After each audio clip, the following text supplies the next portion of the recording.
На территории республики вновь участились случаи сбыта поддельных денежных купюр.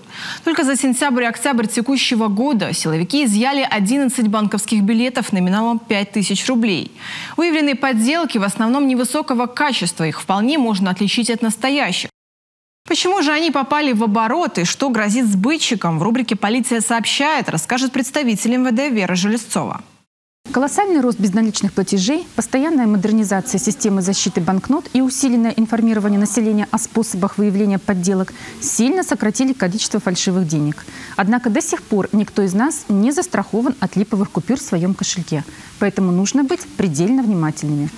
Чаще всего с подделками встречаются кассиры, неважно, банков, магазинов, аптек или кинотеатров. Они ежедневно получают от граждан наличные деньги и дают сдачу.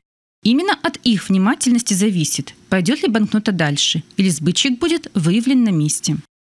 При обнаружении денежной купюры, вызывающей сомнения, осуществите его проверку. Когда с вами пытаются расплатиться поддельной купюрой, сообщите об этом своему руководителю. Запишите серию и номер купюры, время передачи. При этом саму купюру не возвращайте и незамедлительно сообщите об этом в полицию. По возможности предпримите меры к тому, чтобы гражданин, передавший подделку, оставался на месте до прибытия сотрудников полиции. Если это невозможно, постарайтесь максимально полно запомнить приметы возможного сбытчика. Простым гражданам подделки могут попасть при пользовании услугами нелицензированных кредитно-финансовых учреждений, либо при совершении сделок купли-продажи какого-либо имущества с рук. То есть встретились, посмотрели машину, продали, получили оплату, в карман положили и ушли домой. Чтобы такого не произошло, надо знать, как выявлять подделки.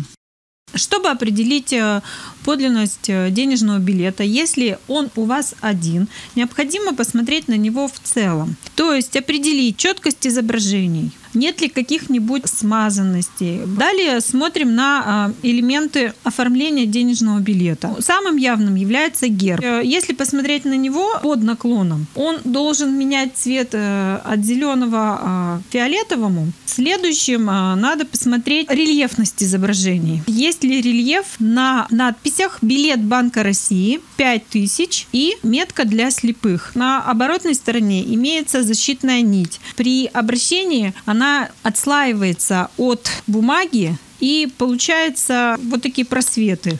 При обнаружении в своем кошельке или в наличных накоплениях купюры, которая вызывает сомнения в подлинности, сдайте ее на проверку в отделение банка.